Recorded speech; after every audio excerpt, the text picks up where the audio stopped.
살아계신 하나님 아버지, 참 여러모로 어려워지는 상황과 현실 앞에 우리가 서 있지만, 그래도 우리가 주님 사랑하는 마음으로 주님의 성전 앞에 나와, 그리고 남들은 다 놀고 쉴 수 있는 모든 환경이 조성되었음에도 불구하고 또 온라인으로 함께 예배하고 계시는 우리 주님 사랑하는 모든 백성들을 주님께서 축복하시고, 이 시간 주님의 은혜와 주의 성령을 한량없이 부어주실 수 있기를 간절히 기도합니다.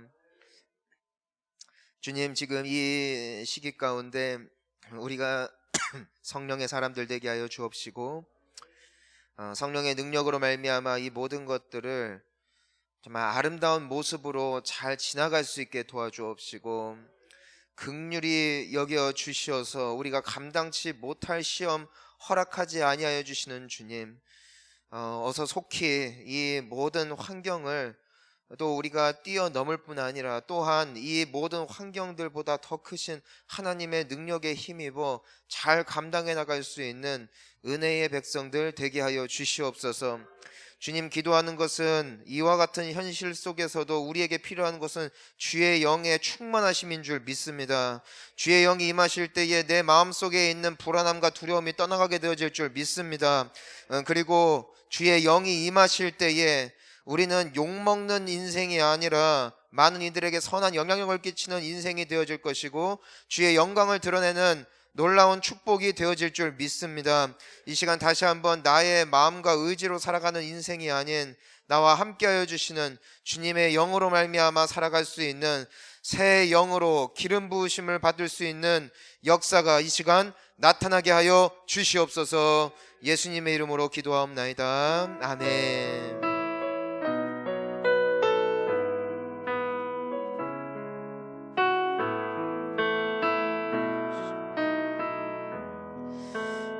우리 함께 나눌 하나님의 말씀은 에스겔서 36장 26절부터 27절까지 말씀입니다.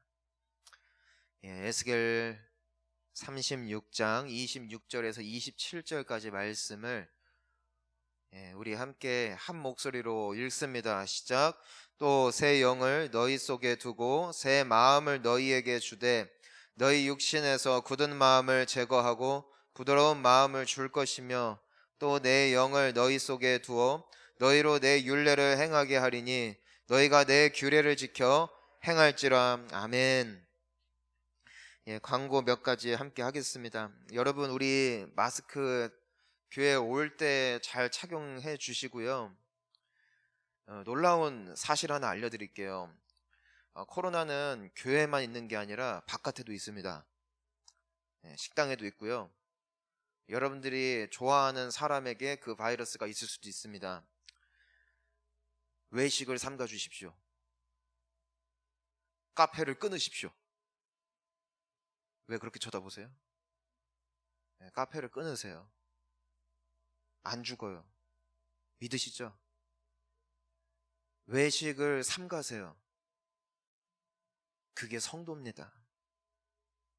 성도는 좋은 시민입니다. 왜 그렇게 쳐다보세요? 진짜예요. 예수님은 좋은 시민이셨어요. 그분은 막 정부가 이래 한다 저래 한다 한다고 그것에 대적하고 그것에 항거하여 싸우셨던 분이 아니라 순응하셨고 함께 발맞춰 가셨던 분이에요. 전 여러분들이 예수님 닮기를 축복합니다. 그럼에도 우리가 예배를 포기할 수는 없어요. 그러니까 방역 수칙을 잘 지켜야 되는 것이고, 교회에서 식사 제공 안 하는 것, 그리고 우리가 모임을 하지 않고 흩어지는 것, 이 모든 것이 우리가 그러한 법규를 준수하기 위함이라는 것을 기억하면서, 이것이 우리 교회에서뿐만이 아니라 여러분들의 삶 속에서 나타나는 귀한 성령의 열매가 될 수 있기를 축원하는 것입니다.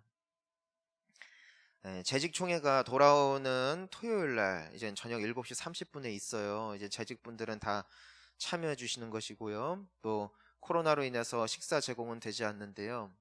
만에 하나 이 코로나가 너무 사태가 계속해서 위중해져서 국가적으로 이제는 또 이 지방에까지도 그런 모든 모임이 전면 이제는 금지가 되어질 경우에 다시 문자를 통하여 여러분들에게 공지를 드려서 저희들이 비대면으로라도 이 부분들을 이행해 나갈 수 있도록 하겠습니다. 하지만 그러한 데까지 나아가지 않는다면 물론 우리가 모일 수 있겠지만 또 그러한 가능성이 있다라는 것을 항상 염두에 두시고 또 우리가 함께 갔으면 좋겠습니다.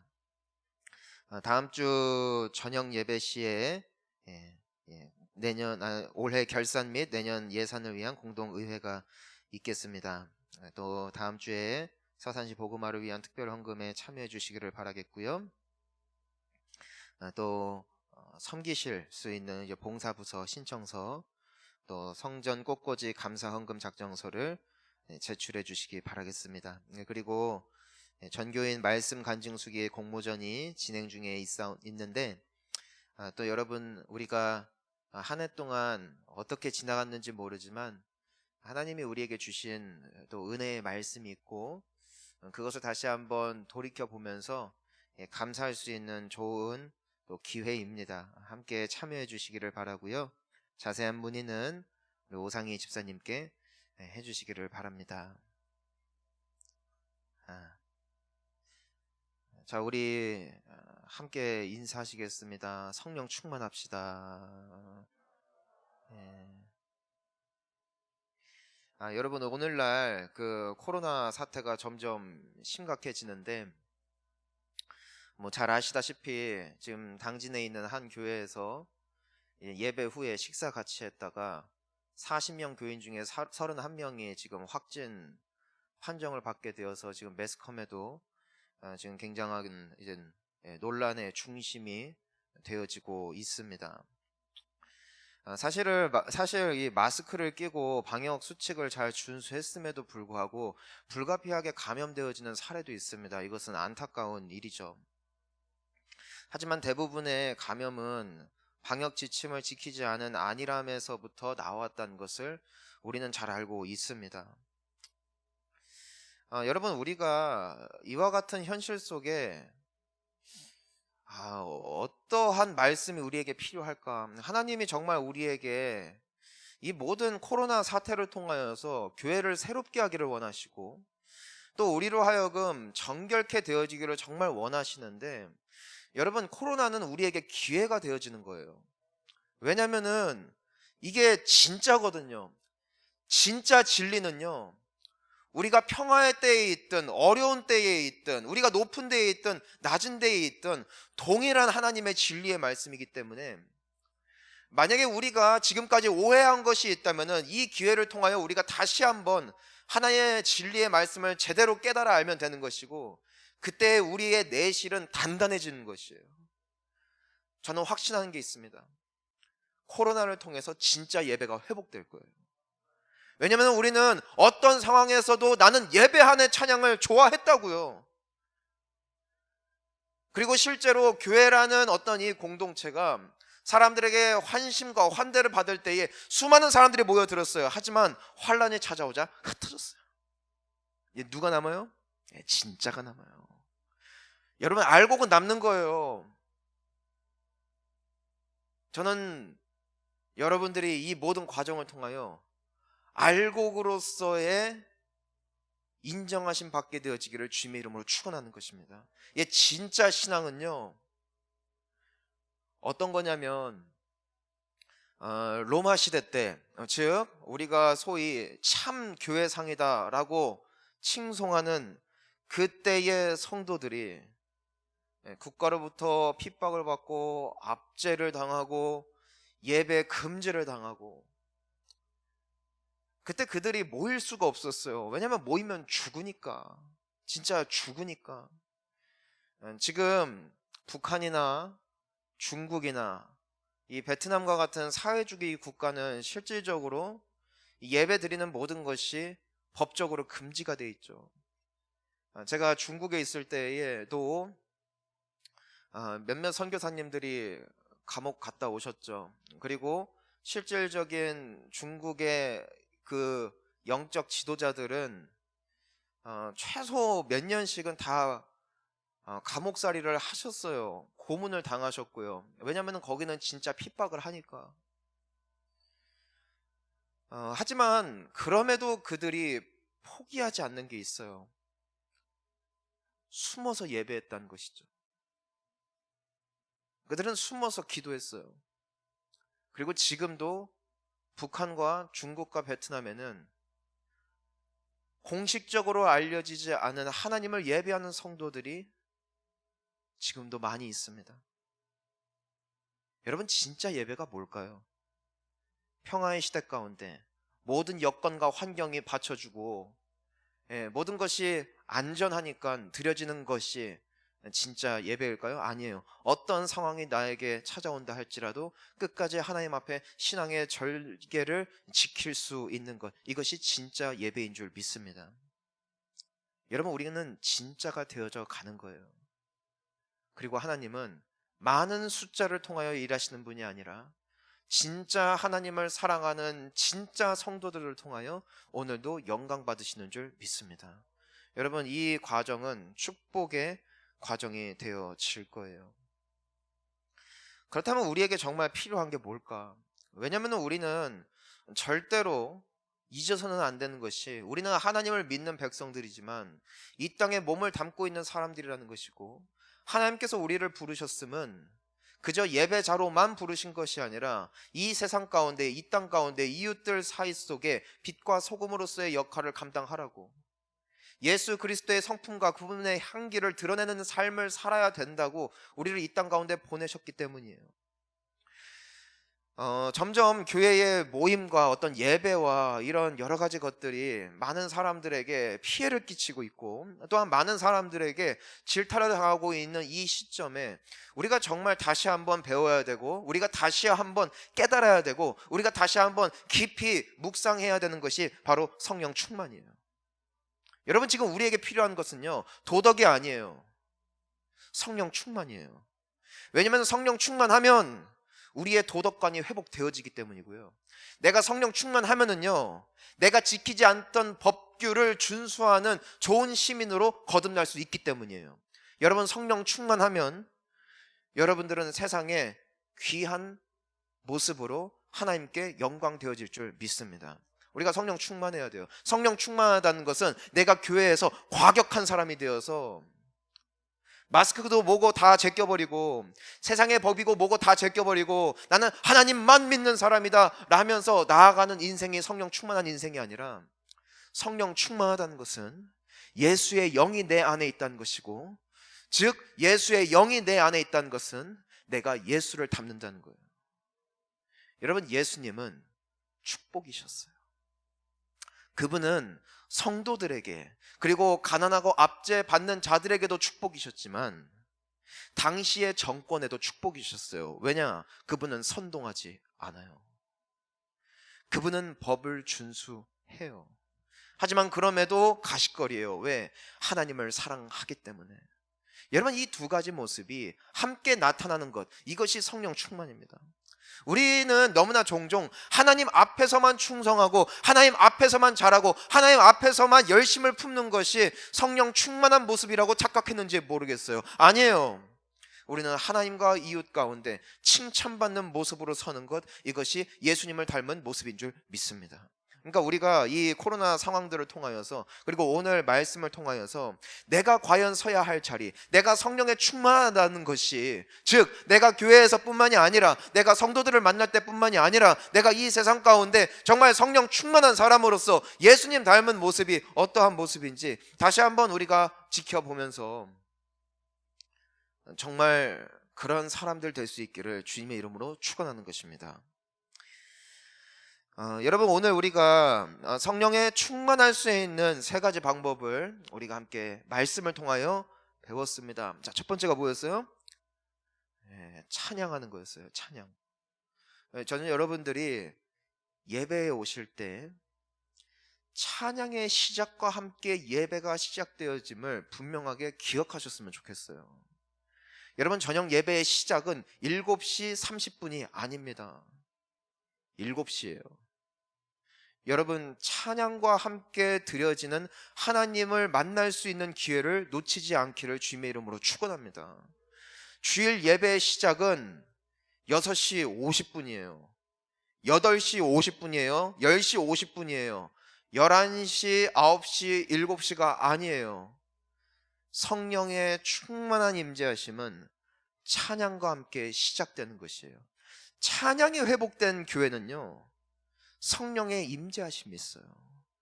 찬양이 뜨거운 성도들이 있는 교회는요, 하나님의 운행하심이 있어요. 놀라워요. 근데 놀라운 것은, 재미있는 것은요, 찬양이 죽은 교회는요, 영적으로 침체되어 있어요. 찬양이 깔아지는 교회는요, 그 예배가 죽어요. 희한해요. 왜? 성령은 찬양을 통해 임하시기 때문에. 저는 여러분들의 교회에서뿐만이 아니라 여러분들의 일상이 예배가 되기를 축원하는 것이에요. 무엇으로? 찬양으로. 여러분, 찬양할 때 주의 영이 임하십니다. 이 사실을 믿으시고 여러분들의 매일이 예배가 되어지시기를 주님의 이름으로 축원하는 것입니다. 네, 찬양을 부르세요. 찬양을 불러요. 근데 참 재미있는 게, 오늘 오전에 나눈 얘기인데 또 아무도 대답 못하는 걸 보고 자괴감을 느낍니다. 그러니까 막 설교하려고요. 설교 막 해봤자 뭐 어때? 다 까먹을 텐데, 그쵸? 죄송해요. 자, 그래서 첫 번째가 찬양이다. 자, 두 번째가 뭐였어요? 할렐루야. 잠깐 물 한 번 좀. 모른 척 한 거였죠. 그렇죠. 네, 제가 여러분들을 알아가는 과정 중에 있습니다. 네, 그렇지. 우리는 충청도죠. 맞습니다. 네, 여러분 감사하세요. 감사. 여러분, 저는 코로나 때문에 너무 감사해요. 왜냐면 내가 진짜가 될 수 있으니까. 그리고 우리 성도님들 진짜 될 수 있으니까. 그동안 눈 가리고 믿었다고요. 근데 눈 가리고 믿어보니까 그 믿음이 잘못된 믿음들이 많았음을 보게 돼요. 뭐 어떤 분들 그러죠. 나는 성령의 사람이니까 절대 코로나 안 걸린다. 바로 걸리더라고요. 나는 기도만 하면은 세상에 어떤 것도 나를 위협할 수 없다. 다 위험에 빠지더라고요. 그건 믿음이 아니에요. 잘못된 신념이에요. 신념. 내가 만들어낸 신앙. 여러분, 우리가 돌아갈 곳은 말씀이에요. 오늘 우리가 말씀을 통해서 그 진리를 바로 알면은 이게 우리에게 축복이 되는데, 말씀을 잘못 해석해서 내가 삶 속에 이렇게 흡수를 하게 되어지면요, 하나님께도 영광이 안 되지만 사람들에게도 욕을 먹더라고요. 그러니까 우리가 잘 알아야 되는데, 여러분, 성령이 임하시는 방법은 감사예요. 감사 없는 기도, 감사 없는 찬양, 감사 없는 예배는 절대로 성령께서 역사하지 않으십니다. 감사 없는 봉사, 감사 없는 열심, 감사 없는 관계, 감사 없는 대화는요, 절대로 여러분들을 주님의 풍성하신 기쁨으로, 주님이 우리에게 주기로 약속하신 행복으로 인도할 수가 없어요. 우리 귀하신 성도님 여러분, 저는 여러분들이 기도의 시간이 길건 짧건, 기도를 자주 하건 자주 하지 못하건 간에 그 입술에 하나님을 향한 감사가 회복되어지기를 주님의 이름으로 축원하는 것입니다. 하나님, 왜 나한테 이거밖에 안 주십니까? 왜 내 이 사업이 이렇게 어렵습니까? 은혜가 없어요. 그 기도 백날 첫날 해봐요. 기도하고 나서도 찝찝할걸요? 절대로 후련하지 않을걸요? 오히려 근심과 수심 걱정 가득한 얼굴로 성전을 나오게 되는 것이에요. 왜? 감사가 없으면 성령이 임하지 않으시니까. 여러분, 대화 중에 주의 영이 임하는 은혜가 여러분들 가운데 임하시기를 주님의 이름으로 축원하는 것이에요. 대화 가운데 성령이 임하세요. 언제? 내가 하나님께 감사하는 대화로 이끌어져 나갈 때, 그 사람을 칭찬하고, 그리고 내 입술 가운데 그래도 감사하다고, 그래도 내가 먹고 살고, 아직 내 뱃돼지를 봐라 이거예요. 아직 살이 찢던 것은 내가 아직 먹을 게 있다는 것이니까 감사하고, 그래도 내게 배우자가 있으면 감사하고, 내게 부모가 있으면, 내가 자녀가 있으면, 내가 그래도 아직까지 신앙생활을 할 수 있는 교회에 몸담을 수 있음에 내가 감사하는 입술과 내가 감사하는 기도가 나의 일상 속에, 나의 언어 속에 회복되어질 때에 나의 삶 속에 이미 임재하신 성령의 충만하심이 여러분들에게 참된 기쁨과 행복과 만족을 주실 줄 믿으십시오. 감사 없는 입술에는 주의 영이 임하지 않아요.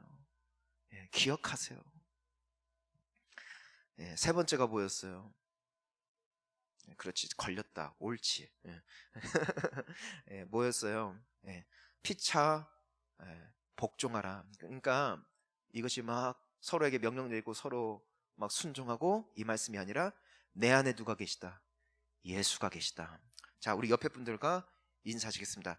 내 안에 예수님이 계십니다. 또 인사합니다. 함부로 대하지 마세요. 여러분, 이건 진리예요. 아멘. 주의 영이 기뻐하심으로 내 안에 임하시기 위해서는 그분과 화평해야 되는데, 그분이 누구 안에 있다? 그 사람 안에 있다는 거야. 그 사람 안에 있다. 내 옆에 그 꼴불견 속에 있다. 누가? 내게 역사하실 그리스도의 영이 그 안에 계시기 때문에 그 성도와 화평한 것이 주님과 화평하는 길이고, 그 성도와 화평할 때에, 그리고 그 귀한 하나 되어짐의 자리로 나아갈 때에 주의 영이 내 안에 충만하게 임하신다는 것이에요. 여러분, 제가 언제 제일 성령 충만한 줄 알아요? 내가 아내한테 잘못했다고 화해할 때, 사과할 때, 그때 성령이 임해요. 고집 부리고 뚱 하고 있고, 예전에는 기도했거든요. 주여. 부부 싸움에 놓고 기도했어요. 하나님, 저를 아시죠? 저 여인을 벌하소서. 뭐 이런 기도 있잖아요. 근데 은혜가 임하질 않아요. 한 번도 임한 적이 없어요. 그냥 믿고 싶지만 믿고 싶어도 하나님이 내 기도를 들으시는 것 같질 않아요. 하나님이 기뻐하시는 방법을 알았어요. 네가 먼저 화해해라. 네가 먼저 다가가라. 제가 그래서 가급적이면 제가 미안하다 합니다. 앞뒤 재지 않고 이유 불문하고 내가 흥분했다. 내가 미안하다. 근데 그 한마디를 통해 성령이 임하세요. 왜? 내 안에 평강이 임하고 내 안에 묶였던 모든 것이 풀어지고요. 그 사람에 대하여 가지고 있었던 내 분노, 여러분, 분노가 누구의 역사예요? 귀신의 역사죠. 그런데 그 배우자 속에 있는 그리스도를 봐서라도 내가 화해하는 자리로 나아가고, 내가 나 스스로를 낮추는 자리. 왜? 그 사람이 아니에요. 누구를 향함이에요? 그 안에 계시는 그리스도를 향하여 나 스스로를 낮추고 나아갈 때 주의 영이 그 가정 가운데 임하는 것이죠. 그 부부 관계 가운데 주의 영이 임하신 관계는요, 그 부부 관계가 날이 갈수록 좋아지는 줄 믿으십시오. 이벤트로 안 돼요. 참고만 하세요. 결혼 전에 너무 잘하지 마세요. 그러면 결혼하고 잘해도요, 잘한지를 몰라더라고요. 그렇죠? 맞아요. 그런데 그럼에도 불구하고요, 주의 영 안에 하나 되어지고 화평한 관계. 왜? 내가 좋은 남편, 아내가 되기 위함이 아니라, 내가 좋은 이웃이 되기 위함이 아니라, 그 사람 안에 계시는 예수 그리스도께 하듯 그 사람을 존중하고 높이고, 그리고 잘 대하니까 주님이 말씀하시는 거예요. 야, 너 진짜 나 존중하는구나. 내가 너를 복주고 싶다. 사랑하는 성도님 여러분, 전 여러분들이 교회에서만 주님의 영으로 말미암아 기뻐함과 회복함을 받는 인생이 아니라, 여러분들의 가정과 관계와 일상 속에 찬양과 감사와 서로를 존중하는 삶이 회복되어짐으로 말미암아 언제나 성령 충만함으로 승리하시기를 주님의 이름으로 축원하는 것입니다. 그 인생은 누가 못 막아요. 오늘 말씀을 통하여 우리가 좀 더 보기를 원하는 것이 있어요. 성령이 임하시면 그럼 나는 어떠한 삶이 되어지는가? 성령이 임하시면 우리가 정말 중요한 은사 중에 하나가 뭐냐면요, 분별의 영입니다. 내가 지금 귀신에 충만한가 성령에 충만한가? 귀신은요, 몰래 들어옵니다. 어둠의 영은 몰래 접근합니다. 그래서 내가 지금 하는 것이 주님의 영 안에서 내가 하나님이 기뻐하시는 모습인 건지, 아니면은 하나님의 이름을 빙자하여 귀신이 뒤에서 박수치는 인생인 건지 우리는 분별할 줄 알아야 돼요. 여러분, 이것을 분별하지 못하면은 내가 일평생 하나님을 위하여 살았다고, 헌신했다고, 고군분투하여 싸웠다고 내가 주장한다 할지라도 하나님께서 보셨을 때 너는 귀신 앞제비일 수가 있어요. 여러분, 그 사람이 누구예요? 바울이에요. 바울에게 왜 교회를 핍박하는, 그리고 성도들을 죽이는 열심이 있었는 줄 아세요? 그것이 주를 위함인 줄 그는 확신했어요. 그는 조금의 추호의 의심도 없었어요. 그는 하나님을 사랑했거든요. 하지만 예수님이 말씀하세요. 뭐라고 말씀하세요? 왜 네가 나를 핍박하느냐? 왜 네가 나를 핍박하느냐? 사울이 그때 성령의 인치심을 받고 그가 성령의 사람이 되어짐으로 그때부터 주님이 기뻐하시는 열심으로, 기뻐하시는 삶을 살아가게 되어지는 것이죠. 저는 여러분들이 정말 하나님의 영의 사람들 될 수 있기를 주님의 이름으로 축원하는 것이에요. 예. 자, 우리 본문 말씀 26절을 함께 읽어보겠습니다. 시작. 또 새 영을 너희 속에 두고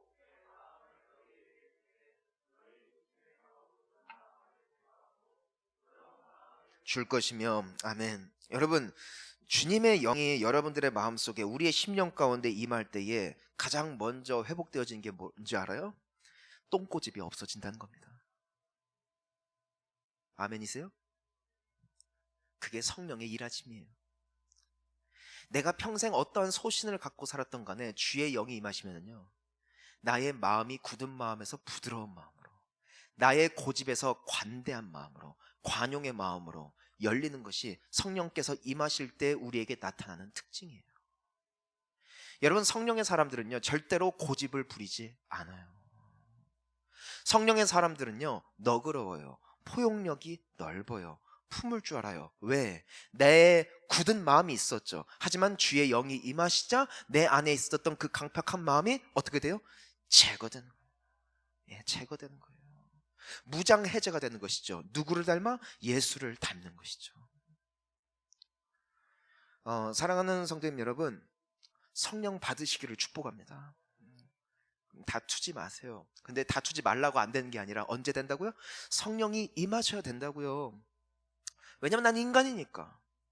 내가 가지고 있던 소신이 있고, 내가 어려서부터 배워왔고, 내가 분명하게 믿었던 바가 있으니까 한 번에 변하지 않을 수는 있겠죠. 하지만 주의 영이 임하시면은 나의 그런 모든 고집과 나의 아집과 나의 모든 생각이 주님 안에서 부드러워짐으로 말미암아 사랑이 있고 인자하고, 그리고 무엇보다도 하나님의 말씀이 내가 지금까지 살아왔던 인생의 방향과 다르다 할지라도 그것을 수용할 수 있을 만한 넉넉하고 여유로운 마음의 소유자가 되어지므로 하나님의 은총과 복을 누리게 되어진다는 것이죠. 여러분, 성령 충만하지 않으면요 절대 말씀에 순종할 수 없어요. 왜? 내 마음에 굳은 마음이 있기 때문에. 믿어도 안 바뀌어요. 하나님이 일로 가자 말씀하셔도 내가 지금까지 평생 가왔던 방향이 반대 방향이면요 우리의 육신은 반대로 갑니다. 하지만 성령 충만하잖아요. 주님이 부르시는 곳을 향하여 가는 인생이 되어지므로 주님이 예비하신 복을 누리게 되어지는 줄 믿습니다. 여러분, 우리에게 필요한 것은요 이악 물고 따라가는 게 아니라고요. 거기는 한계가 있어요. 여러분, 성령 받으시기를 축원합니다. 그러면 내 마음이 부드러워지고 몽글몽글해지고 내가 기쁨으로 그분의 음성에 순응하게 되어지고 순종하게 되어지고 따라가게 되어지는 역사가 나타나게 된다는 것이죠. 여러분, 혹시 예수님 믿고 성령 충만하다고 하는데 기 세신 분들 계세요? 성령 받으시기를 축복합니다. 네, 성령 충만하시기를 축원합니다. 여러분들의 고집이, 여러분들의 아집이 그분 안에서 깨끗하게 사라지고 예수님 닮은 복된 모습으로 하나님과 이웃들에게 축복이 되어질 줄 믿습니다. 자, 두 번째 27절도 함께 읽어봅니다. 시작. 또 내 영을 너희 속에 두어 너희로 내 율례를 행하게 하리니 너희가 내 규례를 지켜 행할지라. 여러분 같은 말씀이죠. 뭐예요? 하나님의 말씀을 지키게 되어지는 것이 성령에 충만한 사람의 특징인데, 그냥 다 내려놓고요. 하나님 말씀 두꺼우니까 다 내려놓고 이미 우리가 나눈 거예요. 말씀이 육신이 되신 분이 예수님. 즉 내가 말씀을 따르는 상태가 된다는 것은 내가 예수님을 닮게 된다는 것이에요.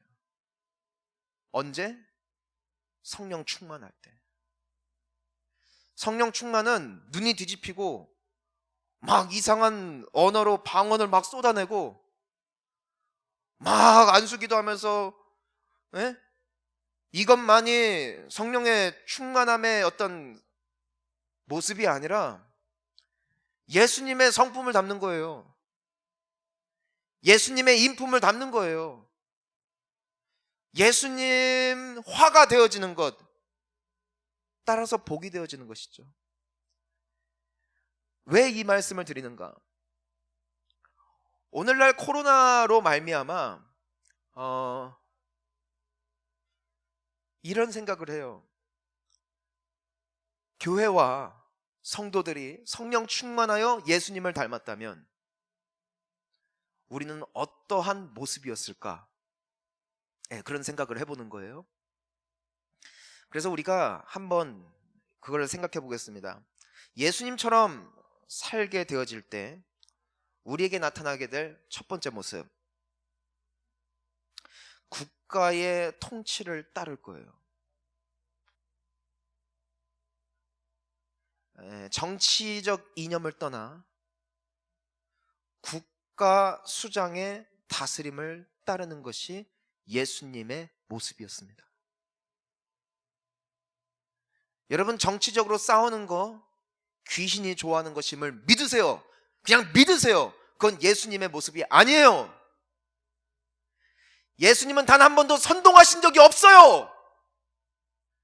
예수님은 단 한 번도 로마 황제를 가습하며 그 사람이 내리는 정치적인 법률을, 그 모든 지침들을 대놓고 어기신 적이 단 한 번도 없어요.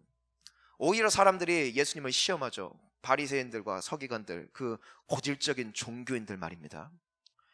그들이 물어보잖아요. 이 황제에게, 로마의 황제에게, 우리의 왕은 하나님이신데 이 세상 왕에게 세금을 바치는 것이 옳습니까? 틀립니까? 예수님께서 뭐라고 말씀하세요? 가이사의 것은 가이사에게, 하나님의 것은 하나님에게.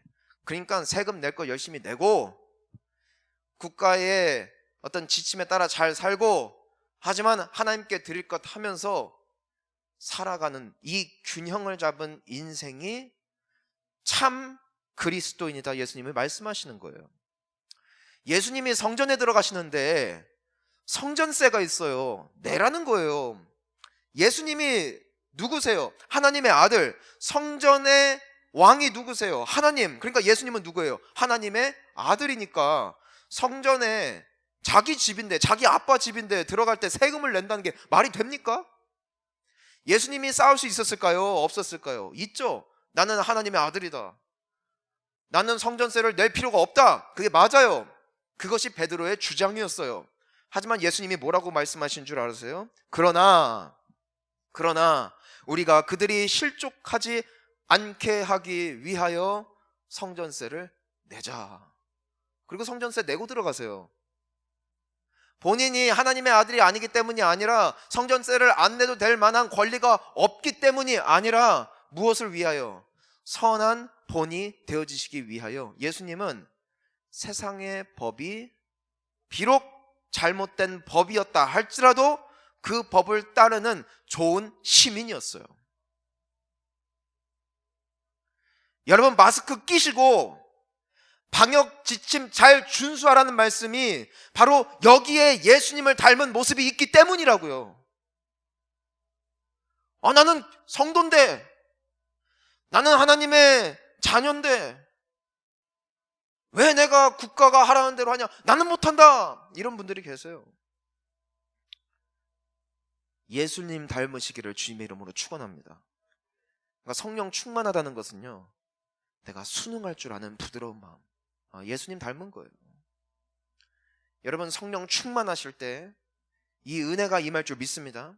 여러분 마음속에 만약에 난 이 정권 마음에 안 들어, 나 싫어, 이상해, 그거 예수님이 주는 마음 아니에요. 아멘? 믿으세요. 그냥 이건 그냥 아멘 하셔야 돼요. 아멘? 네, 아멘 하셔야 돼요. 예수님은 그러지 않으셨어요.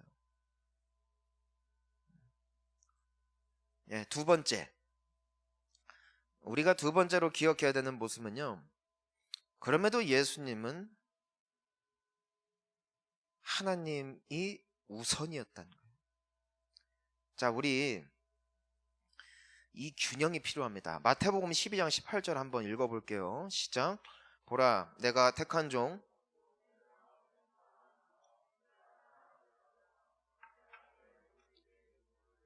그가 심판을 이방에 알게 하리라. 지금 예수님에 대하여 말하고 있는데, 예수님의 특징, 그분은 세상의 법을 잘 준수하셨지만 동시에 누구의 법이 우선이다? 그럼에도 하나님의 법이 우선이었다. 그래서 무엇 하셨어요? 전도하셨대요. 심판을 이방에 알게 하셨다. 자, 여러분, 전도하면 사람들이 좋아요, 싫어요? 싫어하죠. 하지만 하나님의 명령을 예수님은 준수하셨다는 거예요. 좋은 성도로서, 좋은 시민으로서 살지만 성령에 충만한 사람은 절대로 진리를 타협하지 않습니다. 그럼에도 오직 소망은 예수 그리스도라는 사실은 코로나가 점점점 악화가 되든 교회가 욕을 먹든 이것은 변치 않는 진리인 줄 믿습니다. 그래서 예수님은 전도하셨어요. 여러분 카타콤 성도들을 기억하셔야 됩니다. 로마의 정권이 성도들에게 예배하지 못하게 만들고 그들을 다 잡아다 가둬버리고 죽여버리고 협박하고 황제를 너의 주라고 고백하면은 살려주지만 고백하지 않으면은 죽여버리겠다. 바로 앞에서 면전 앞에서 칼을 대고 협박을 할 때 그들은 어떻게 했어요? 나는 그래도 예수님만을 사랑합니다. 그리고 죽었어요. 하지만 다 죽을 수는 없으니까 예배를 못 드리게 하니까 그들이 어떻게 했던 거예요? 카타콤, 그 지하로 숨어 들어간 거예요. 거기서 수백 년의 세월 동안에 세상의 빛을 보지 못하고 그들은 그곳에서 예배했고 그곳에서 함께 성도의 교제를 했고 그곳에서 하나님께 기도했다고요. 왜? 아무리 세상법이 중요하지만 그럼에도 우리에게 가장 중요한 분이 하나님이시기 때문에. 여러분 이 균형 있잖아요. 이게 성령의 지혜라는 거예요.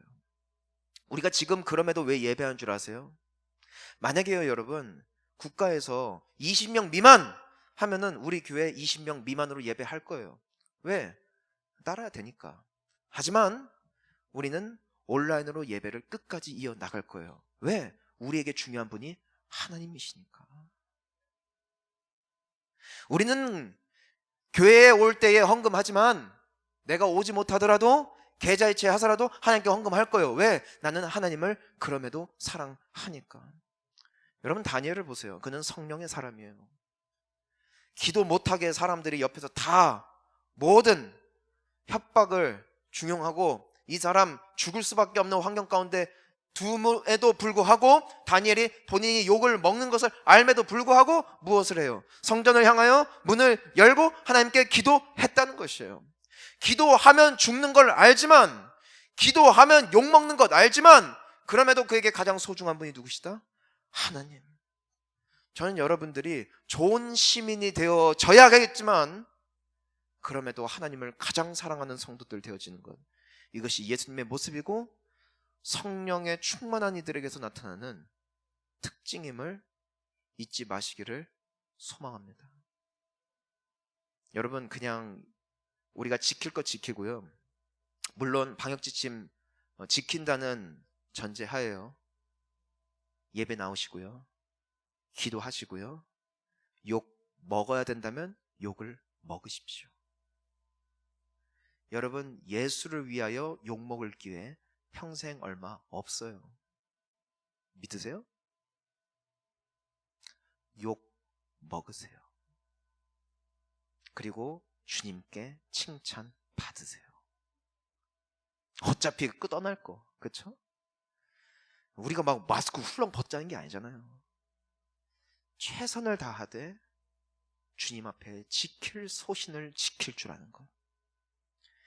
이게 성령의 사람에게서만 나타나는 강단이고 담대함입니다.